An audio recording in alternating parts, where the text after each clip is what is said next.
must admit I find it frustrating when people say that if Nibiru was real, why hasn't it been in the news? Well, it has been.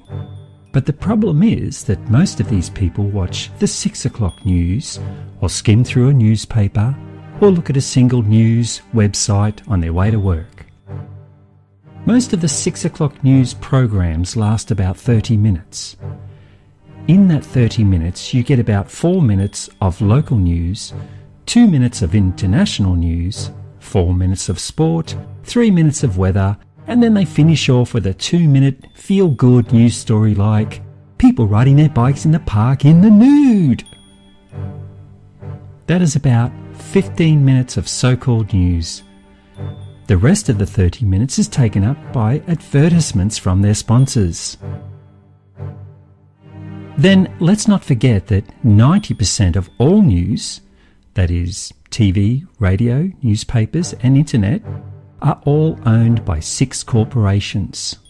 So they really control what you hear and see. So people think that 15 minutes of news a day means they know everything about what is going on in the world. Then they come and question me like I know nothing, yet I source about 4 hours of news per day from over 20 news agencies, most of which are independent. Astonishing. The other problem is many people expect to be spoon-fed these days. They are either too lazy or too dumbed down to search for things themselves. Instead, like spoiled children, they yell at me and others and demand we do all the work for them. But the reality is, these people have a hardwired filter built into their subconscious. They will never accept anything, no matter how much evidence you present. Unfortunately, they really are brainwashed drones, a product of TV programming, GMO foods, fluoride overdose, and not receiving enough love in their life. So really, this video is for those that are willing to accept the evidence with an open mind. For the record, many studies have proven that the more open-minded a person is, the longer and happier their lives are. The government, NASA, and their public voice, the mainstream media, will never come straight out and say a doomsday planet is headed our way, run to the hills. They will, however, reveal it to those in the know through coded speeches and disinformation news reports. Disinfo is when you take, say, 60% of the truth and mix it with 40% lies. This confuses people. It divides the population and no one can be sure which part is true. That way, when everyone sees Nibiru in the sky and demand why NASA did not warn us, NASA can say, "Oh, but we did tell you all about it. Oh, but we just got some of the data wrong." That said, there was a very open, probably a test piece to see how people would react to it, article in March 2010. It was in the NASA published Getting Wise About Nemesis. This is the sort of article that would only be read by insiders and persistent researchers like myself.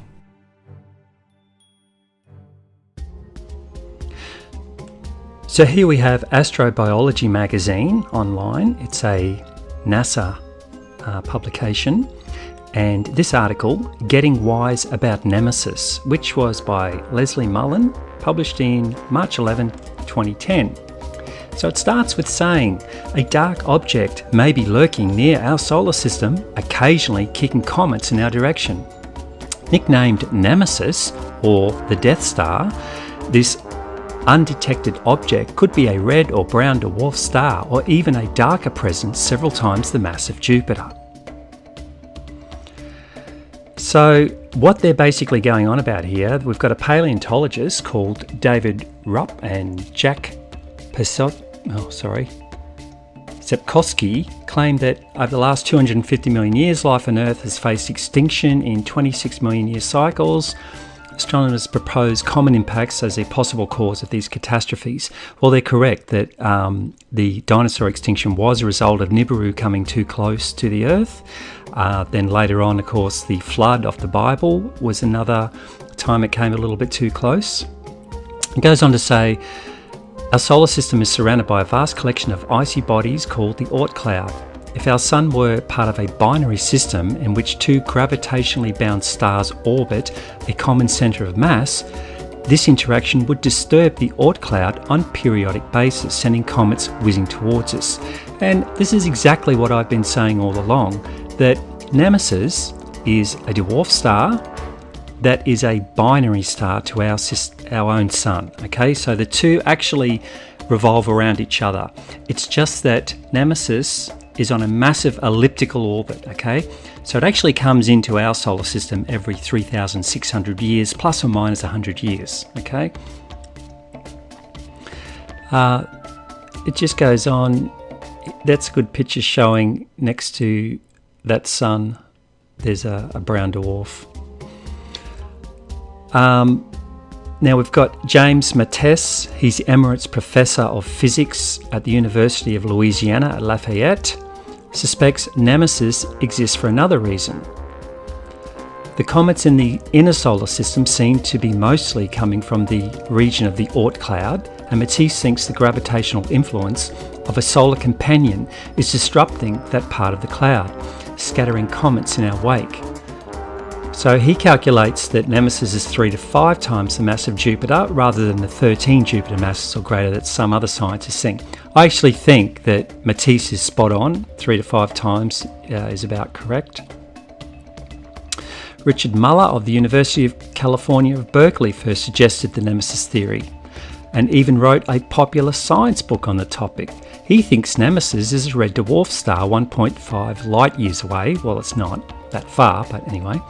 Many scientists counter that such a wide orbit is inherently unstable. Well, they're correct.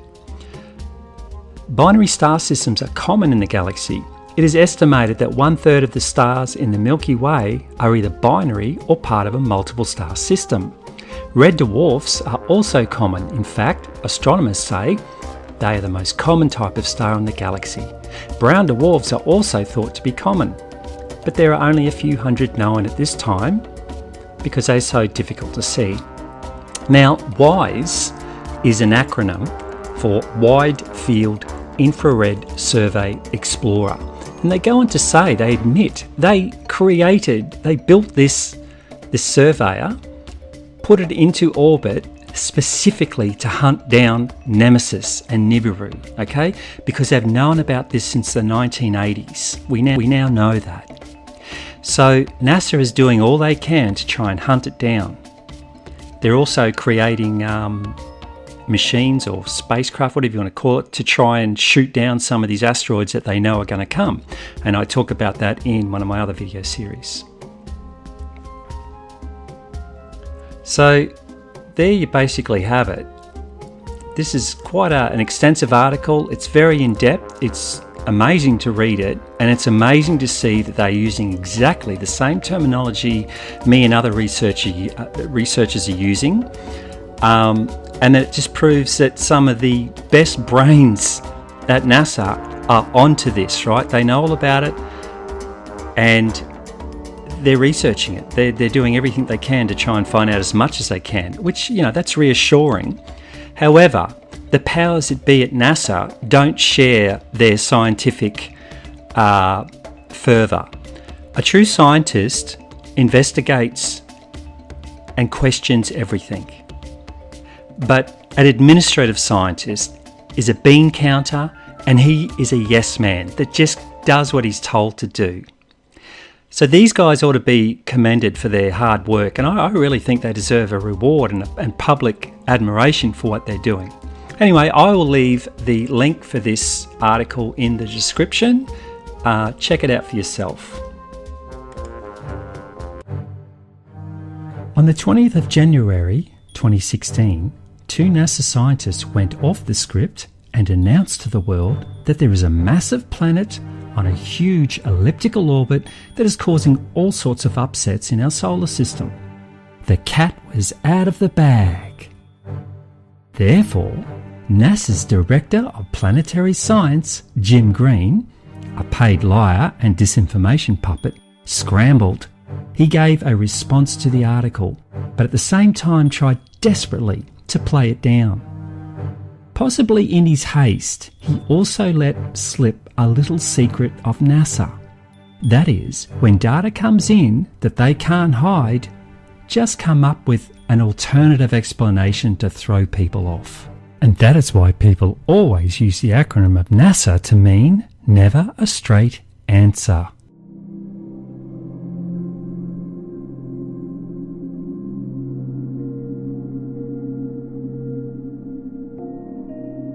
Hi, I'm Jim Green, Director of Planetary Science at NASA. Last July 14th, NASA's New Horizons spacecraft flew past Pluto, capping a half-century of exploration of our solar system. It piqued our interest about what lies beyond Pluto and what can we learn about ourselves and the origins of our solar system. The idea of a new planet is certainly an exciting one for me as a planetary scientist, and I think for all of us. The January 20th paper in the Astronomical Journal is fueling our interest in planetary exploration and stimulating a healthy debate that's part of the scientific process. I couldn't be more pleased about what's happening. You know, it's all about starting the process that could lead to an exciting result. It is not, however, the detection of a new planet. It's too early to say with certainty that there is a so-called Planet X out there. What we're really seeing is an early prediction based on modeling from limited observations. What's exciting is that, like NASA's journey to Mars or New Horizons flyby of Pluto, you will have a front row seat to see how the scientific process unfolds. Theories like this serve to stimulate ideas and conversation. They tap into our innate curiosity. It's important for us to continue to work, and we will. Anytime we have an interesting idea like this, we always apply Carl Sagan's rules for critical thinking, which include independent confirmation of the facts, looking for alternate explanations, and encouraging scientific debate. If Planet X is out there, we'll find it together. Or we'll determine an alternate explanation for the data that we've received so far. Or we'll determine an alternate explanation for the data that we've received so far. Or we'll determine an alternate explanation for the data that we've received so far. Alternative explanation 1. Admit that there is a giant rogue planet, but say it is so far away that it poses no real threat. Make sure you never call it Nibiru. Give it a new name like Planet 9. That way, no one can Google the name and learn anything about the truth of it. There might be a whole new planet on the other side of Pluto. It's named 2012 VP 113, jokingly dubbed Biden. Get it?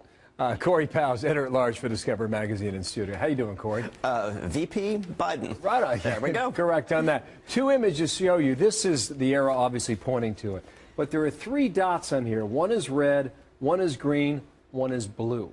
Right. What's significant? So this is the actual discovery image. Basically, two astronomers were looking one little patch of sky very, very far away, looking for exactly this kind of thing.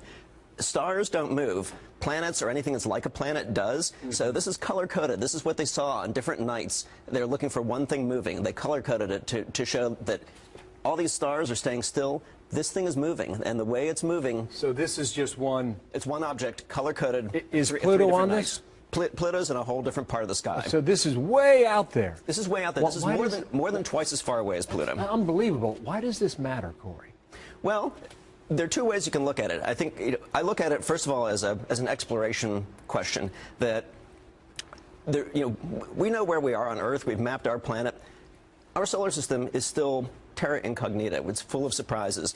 This object is something that astronomers said shouldn't even be there. There's a whole other solar system beyond the planets that we know that are full of these things that are sort of planets, sort of comets. Some of them they call dwarf planets. That's what they're calling this one. What we're seeing is, we're seeing our neighborhood. We're seeing what's around us. And then the second part, we're seeing where we came from. We're seeing where we came from.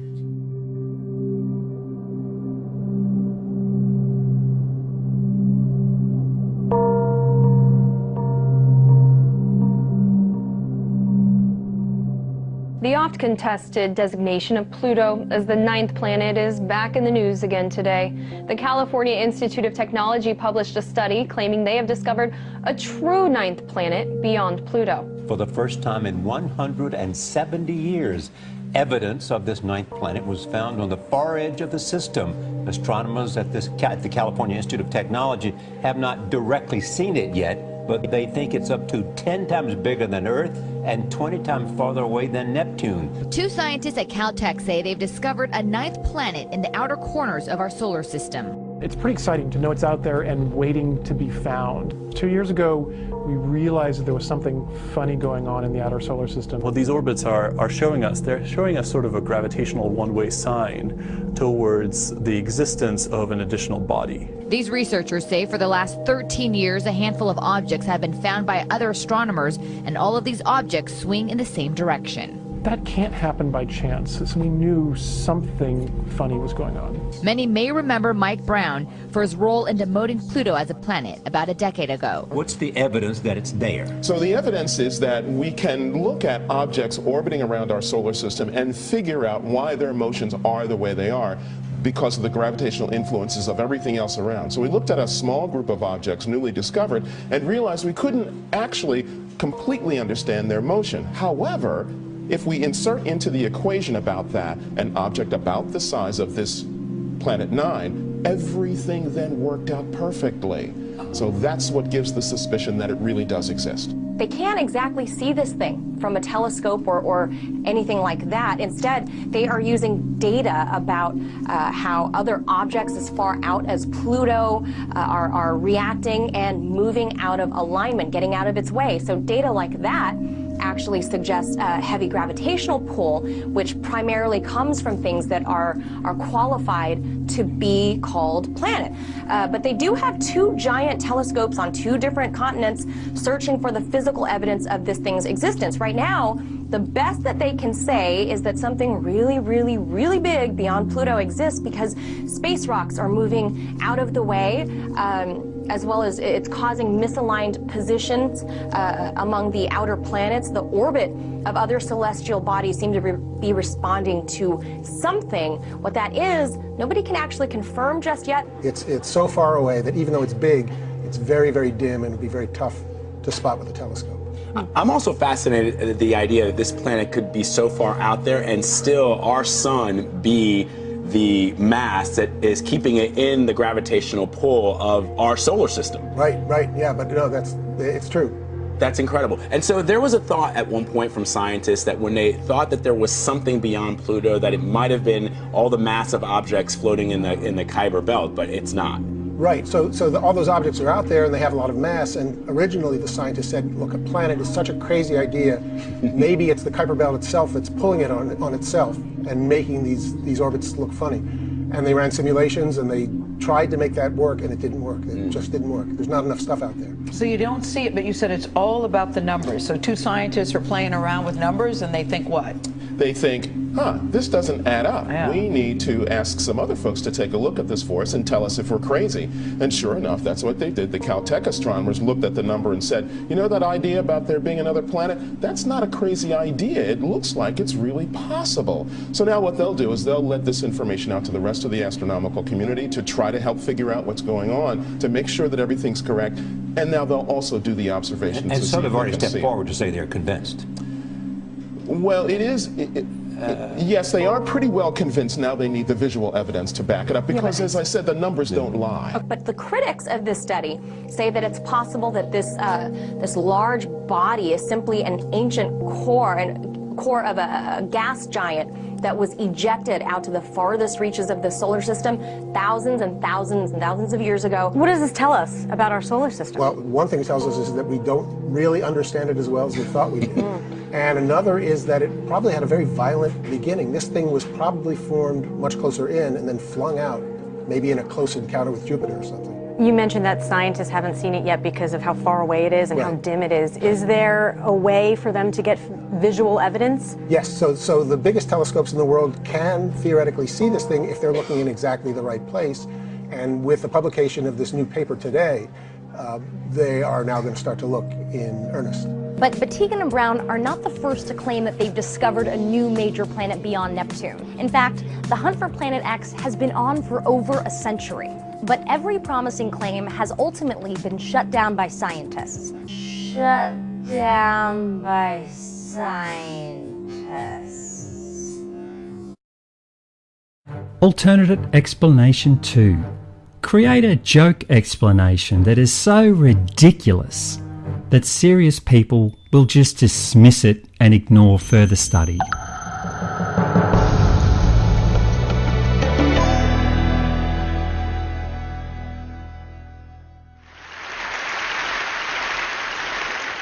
Extraordinary claims require extraordinary evidence.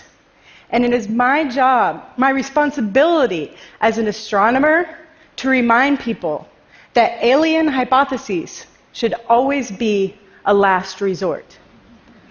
Now, I want to tell you a story about that. It involves data from a NASA mission, ordinary people, and one of the most extraordinary stars in our galaxy. We began in 2009 with the launch of NASA's Kepler mission. Kepler's main scientific objective was to find planets outside of our solar system. It did this by staring at a single field in the sky, this one with all the tiny boxes. And in this one field, it monitored the brightness of over 150,000 stars continuously for 4 years, taking a data point every 30 minutes. It was looking for what astronomers call a transit. This is when the planet's orbit is aligned in our line of sight, just so that the planet crosses in front of a star. And when this happens, it blocks out a tiny bit of starlight, which you can see as a dip in this curve. And so the team at NASA had developed very sophisticated computers to search for transits in all the Kepler data. At the same time of the first data release, astronomers at Yale were wondering an interesting thing. What if computers miss something? And so we launched the citizen science project called Planet Hunters to have people look at the same data. The human brain has an amazing ability for pattern recognition, sometimes even better than a computer. However, there was a lot of skepticism around this. My colleague, Deborah Fisher, founder of the Planet Hunters Project, said that people at the time were saying, "You're crazy. There's no way that a computer will miss a signal." And so it was on, the classic human versus machine gamble. And if we found one planet, we would be thrilled. When I joined the team 4 years ago, we had already found a couple. And today, with the help of over 300,000 science enthusiasts, we have found dozens. And we've also found one of the most mysterious stars in our galaxy. So to understand this, let me show you what a normal transit in Kepler data looks like. On this graph, on the left-hand side, you have the amount of light, and on the bottom is time. The white line is the light just from the star, what astronomers call a light curve. Now, when a planet transits a star, it blocks out a little bit of this light, and the depth of this transit reflects the size of the object itself. And so, for example, let's take Jupiter. Planets don't get much bigger than Jupiter. Jupiter will make a 1% drop in a star's brightness. Earth, on the other hand, is 11 times smaller than Jupiter, and signal is barely visible in the data. So back to our mystery. A few years ago, Planet Hunters were sifting through data looking for transits. And they spotted a mysterious signal coming from the star KIC 8462852. The observations in May of 2009 were the first they spotted, and they started talking about this in the discussion forums. They said an object like Jupiter will make a drop like this in the star's light, but they were also saying it was giant. You see, transits normally only last for a few hours, and this one lasted for almost a week. They were also saying that it looks asymmetric, meaning that instead of the clean U-shaped dip that we saw with Jupiter, it had this strange slope that you can see on the left side. This seemed to indicate that whatever was getting in the way and blocking the starlight was not circular like a planet. There are a few more dips that happened, but for a couple of years, it was pretty quiet. And then, in March of 2011, we see this. The star's light drops by a whole 15%. And this is huge compared to a planet, which would only make a 1% drop. We describe this feature as both smooth and clean. It also is asymmetric, having a gradual dimming that lasts almost a week, and then it snaps right back up to normal in just a matter of days. And again, after this, not much happens. Until February of 2013, things start to get really crazy. There is a huge complex of dips in the light curve that appear, and they last for like 100 days, all the way up into the Kepler mission's end. These dips have variable shapes. Some are very sharp and some are broad, and they also have variable durations. Some last just for a day or two, and some for more than a week. And there's also up and down trends within some of these dips, almost like several independent events were superimposed on top of each other. And at this time, the star drops in its brightness over 20%. This means that whatever is blocking its light has an area of over 1,000 times the area of our planet Earth. This is truly remarkable. And so the citizen scientists, when they saw this, they notified the science team that they found something weird enough that it might be worth following up. And so when the science team looked at it, we're like, yeah, there's probably just something wrong with the data. But we looked really, really, really hard, and the data were good. And so what was happening had to be astrophysical, meaning that something in space was getting in the way and blocking starlight. And so at this point, we set out to learn everything we could about the star to see if we could find any clues to what was going on. And the citizen scientists who helped us in this discovery, they joined along for the ride, watching science in action firsthand. First, somebody said, well, you know, what if this star was actually very young and it still had the cloud of material it was born from surrounding it? And then somebody else said, well, what if the star had already formed planets and two of these planets had collided, similar to the Earth-Moon forming event?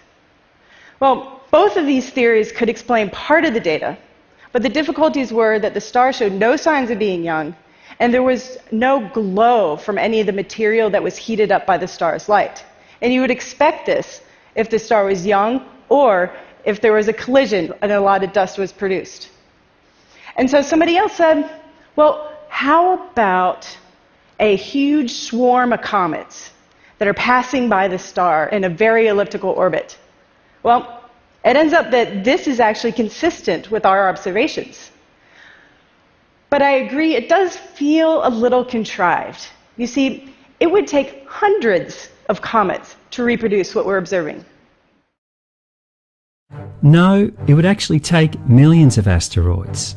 And that is exactly what I spoke about in part 2 of my series, Earth Changes Have Started, NIBIRU 2016 to 2017.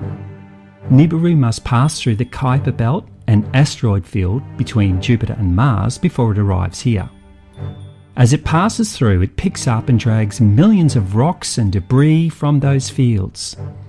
As it comes closer to Earth, many of the asteroids will be pulled free from NIBIRU's tail due to the Earth's gravity and sent crashing into Earth.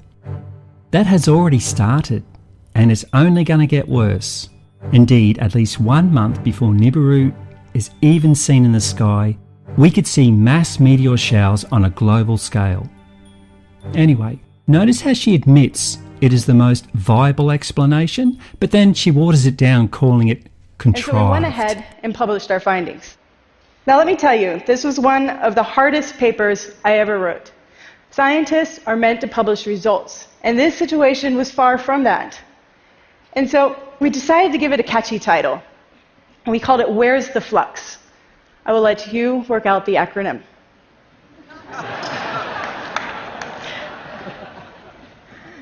So this isn't the end of the story. Around the same time I was writing this paper, I met with a colleague of mine, Jason Wright, and he was also writing a paper on Kepler data. And he was saying that with Kepler's extreme precision, it could actually detect alien megastructures around stars. But it didn't. And then I showed him this weird data that our citizen scientists had found. And he said to me, "Ah, crap, Tabby. Now I have to rewrite my paper." So yes, the natural explanations were weak. Or we'll determine an alternate explanation for the data that we've received so far.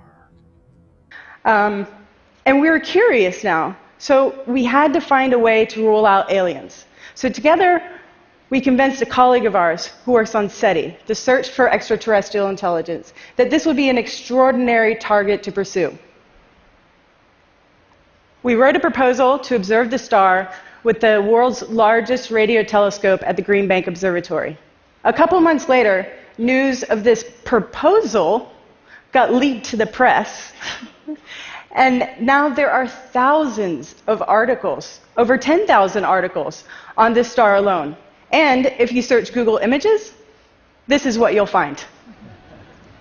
Now, you may be wondering, okay, Tabby, well, how do aliens actually explain this light curve? Okay, well, imagine a civilization that's much more advanced than our own. In this hypothetical circumstance, the civilization would have exhausted the energy supply of their home planet. So where could they get more energy? Well, they have a host star, just like we have a sun. And so if they were able to capture more energy from this star, then that would solve their energy needs. So they would go and build huge structures. These giant megastructures, like ginormous solar panels, are called Dyson spheres. Now, this image above are lots of artist impressions of Dyson spheres. It's really hard to provide perspective on the vastness of these things. But you can think of it this way. The Earth-Moon distance is 250,000 miles. The simplest element on one of these structures is 100 times that size. They're enormous. And now imagine one of these structures in motion around the star. You can see how it would produce anomalies in the data, such as uneven, unnatural-looking dips. Or we'll determine an alternate explanation for the data that we've received so far. Well, there you have it. We're in a situation that could unfold to be a natural phenomenon we don't understand, or an alien technology we don't understand. Personally, as a scientist, my money's on the natural explanation. Tabitha admits that NASA have found something massive with roughly 1,000 times the area of Earth, but nobody is quite sure what it is. They discovered there could be several large astrological bodies, just like what we see in the Nemesis system, within their data. But they choose to come up with a ridiculous joke explanation to throw people off. In fact, the only reason why we know about this is because of the citizen scientists that found it. So to keep them quiet, they had to come up with an alternative explanation for the data. This explanation of a huge alien megastructure is right up there with swamp gas. Indeed, if I or anyone else had proposed this theory, we would have been laughed out, debunked and hounded as crackpot conspiracy theorists forever and a day. And rightfully so. It's ludicrous. This is a classic disinformation agenda designed to make serious people dismiss the data out of hand. One of the questions I get asked a lot is, why would NASA lie and distort the facts? Well, here's a good reason.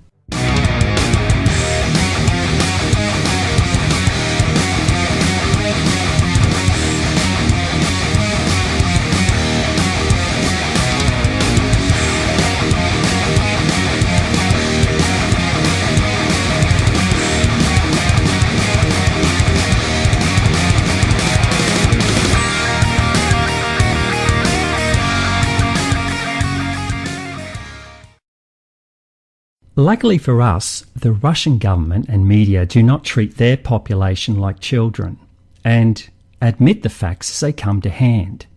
Indeed, their media come straight out and call it Nibiru and say it's coming. На этой неделе на небе появился новый объект, слабая красноватая точка. Пока ее наблюдают только астрономы, но уже к маю 2011 года ее можно будет увидеть и невооруженным глазом. Это темная планета, она же Нибиру, таинственная часть нашей Солнечной системы. Вероятность ее существования НАСА признала лишь в 1982 году, при том, что шумеры еще 5000 лет назад уже называли ее крылатым диском и утверждали, что появление Нибиру на небосклоне сулит одни неприятности. Какие именно, выяснил Александр Огородников. Может ли небо упасть на Землю? Вопрос уже не актуальный. Прогрессивное человечество ждет более грандиозного события – падения на Землю другой планеты. Конечно, не в прямом смысле слова, но планета Нибиру подлетит к нам так близко, что последствия могут быть катастрофическими. Дело в том, что Нибиру, или как еще ее называют планета X, гораздо крупнее Земли, а значит ее гравитационное поле гораздо сильнее. Его разрушительное влияние мы почувствуем в конце 2012 года, когда сближение будет максимальным. Как следствие, изменение наклона нашей планеты, а соответственно и полюсов. Глобальное похолодание там, где сейчас тепло, и очередной всемирный потоп. 2/3 населения нашей планеты попросту погибнет. Согласно одной из теорий, Нибиру — это планета богов. В древних текстах их еще называли Анунаки, то есть сошедшие с небес. Раз в 3600 лет она якобы появляется, приближается к Солнечной системе, к Земле. Согласно некоторым расчетам, к 2011 году темную планету будет видно 5 раз, пройдет по орбите в опасной близости от нашей планеты. Сила его притяжения будет настолько мощной, что Земля может поменять наклон. Если это случится, то изменившаяся ось вызовет смену магнитных полюсов. И тогда на планету обрушатся невиданные силы наводнения и извержения вулкана, сметающие все на своем пути смерчи и землетрясения. Это Захарий Ситчин, знаменитый американский ученый. В 1978 году Ситчин делает сенсационное заявление. В Солнечной системе вовсе не 9 планет, как считает официальная наука, а 10. По утверждению ученого, кроме всем известных планет, существует еще одна – Нибиру. Она блуждает в космосе по невероятно вытянутой орбите и проходит через Солнечную систему раз в 3600 лет. К теории Захария Ситчина в научном сообществе отнеслись с недоверием. Астрономы не могли поверить в то, чего не видно в космическом пространстве даже в самые мощные телескопы. Однако уже в начале 80-х, после длительных математических вычислений и построения компьютерных моделей, существование планеты Нибиру было доказано. В 1982 году НАСА допустило существование большой планеты, которой впоследствии было дано название Нибиру. В 2005 году американские астрофизики заявили, что на расстоянии приблизительно в 1 световой год от Земли располагается огромное космическое тело. Но главное, на огромной скорости оно приближается к нашей планете. Небесное тело настолько темное, что ни оптические телескопы, ни другие приборы не в состоянии его увидеть. Зафиксировать загадочный космический объект ученые смогли лишь 2 года назад, когда на земную орбиту вышел новый сверхмощный инфракрасный телескоп. То, что увидели астрономы на расшифрованных снимках, сделанных с телескопа, надолго повергло их в шок. В черной пустоте космического пространства четко угадывались очертания огромной планеты. Сомнений уже не оставалось. Это Нибиру. Инфракрасный спутник, который действительно засек объект достаточно больших размеров, и ему удалось этот объект не только засечь, но и как-то зафиксировать, сфотографировать. После изучения параметров и траектории движения гигантской планеты, ученые пришли к неутешительному выводу. Нибиру больше Земли в 5 раз. Но самое страшное, через 3 года она может пролететь в нескольких сотнях километров от Земли. Находясь так близко к нашей планете, она запросто сможет сорвать с нее атмосферу. По словам ученых, правительство просто скрывает от человечества правду, чтобы не вызывать панику. Представители всех военных разведок мира эту информацию о том, что Нибиру может принести значительный ущерб, урон, разрушение и даже гибель жителей Земли, имеют. А не разглашается эта информация и не становится достоянием общественности только лишь потому, что НАСА и все эти структуры хотят спасти достойно. Alternative explanation 3. Admit that the giant rogue planet will create meteorite showers that could devastate the Earth, but play them down so there's no immediate threat. There's a huge, hidden, heavenly body right here in our solar system. Evidence is mounting that either a brown dwarf star or a gas giant planet is lurking at the outermost reaches of our solar system, far beyond the planet Pluto. According to the British newspaper The Independent, the object is 4 times the size of Jupiter. Experts say the presence of such a massive object could explain why a barrage of comets has been coming from that direction. Why a barrage of comets has been coming from that direction. There's a giant asteroid flying towards Earth. Detected by a Russian robotic telescope, it's one of the largest and most dangerous space rocks approaching our planet's orbit. RT's Murad Gaziev looks at the threat from the void. Humanity's last experience with a large asteroid was painful. Almost 2 years ago, the Chelyabinsk meteor, traveling at 19 kilometers a second, exploded in the skies above Russia. The blast was dozens of times more powerful than an atomic bomb.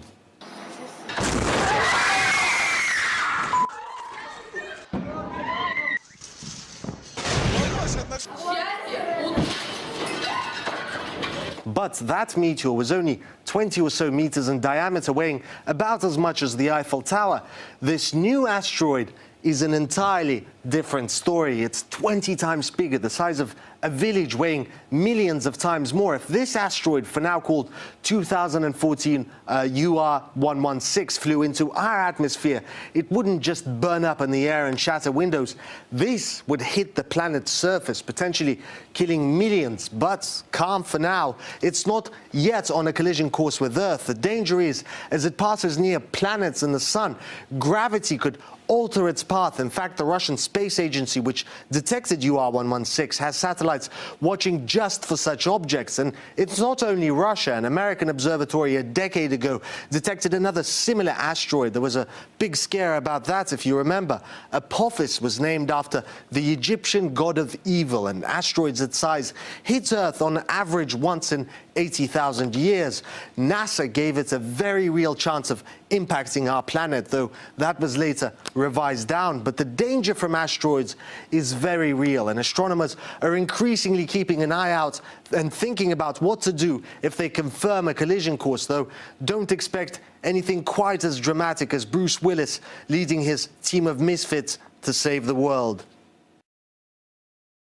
Now, NASA is on edge as tomorrow a nearly 1,000-meter wide meteor is expected to skim past Earth, though it's not likely to make contact. RT's Anya Parampil breaks it down and looks into the looming threat of impact. It's the type of threat that movie stars like Bruce Willis, Owen Wilson, and Ben Affleck have been called in to fight. The threat that a massive space object may one day collide with Earth, causing a virtual Armageddon. And currently, one mammoth of an asteroid is making its way towards Earth and is estimated to reach its closest point tomorrow, according to NASA. Now, the asteroid, named 2014 YB35, is traveling at speeds around 37,000 kilometers, or 23,000 miles per hour, and is expected to pass by our blue planet within a 2.8 million mile radius, a distance not that grand in astronomical terms. But have no fear, the NASA-estimated 990-meter wide space rock is expected to make its journey safely, avoiding any contact with Earth. YB35 is making its celestial debut just 3 months before the first ever Asteroid Day, an event to be held on June 30th. Asteroid Day is being held after a contingent of astronauts, cosmonauts, space experts, and physicists like Richard Dawkins banded together in an effort to raise awareness of the potential risk of an asteroid impact here on Earth. The June 30th date is significant as it is the anniversary of the 1908 Tunguska incident, which was the largest asteroid to make contact with Earth in recent history. In that case, a 50-meter wide rock hit Siberia, making an estimated energy impact of up to 15 megatons of TNT. That's 1,000 times the energy released by the atomic bomb dropped on Hiroshima, which is why scientists believe that the likelihood of potential impacts is something to be taken very seriously. In fact, as rock band Queen artist and astrophysicist Brian May put it, the more we learn about asteroid impacts, the clearer it becomes that the human race has been living on borrowed time. We are currently aware of less than 1% of objects comparable to the one that impacted Tunguska, and nobody knows when the next big one will hit. It just takes one. Certainly one is all it takes, but for now, one thing is clear. Not today, asteroid, and not tomorrow. The undeniable truth. Scientists have known for decades that something odd was going on in the solar system. They recorded their findings, and this is what they found. Something is affecting the entire solar system.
Look, I'm not trying to scare anyone, and you older souls will understand that. But while I was making this video, I came up with a little catchphrase I would like to use from now on. So feel free to use it.